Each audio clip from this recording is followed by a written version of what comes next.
Magbawas ng bracelet. Ito po yun. Kailangan mayroon kayong tools. Yan lang. Dapat susukatan muna yung Sukatan niyo muna yung tao na gagamit.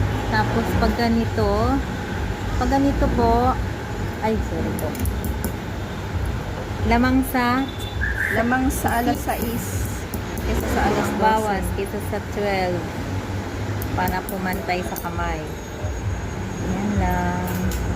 Nood lang kayo at subscribe para mapagpatuloy natin kung paano kayo magbawas tungkol sa mga relo. Marami pa kayong malalaman, guys. Nood lang. Tapos. Yan. Ganyan lang kabilis. Kailangan marami kayong gamit para alam nyo.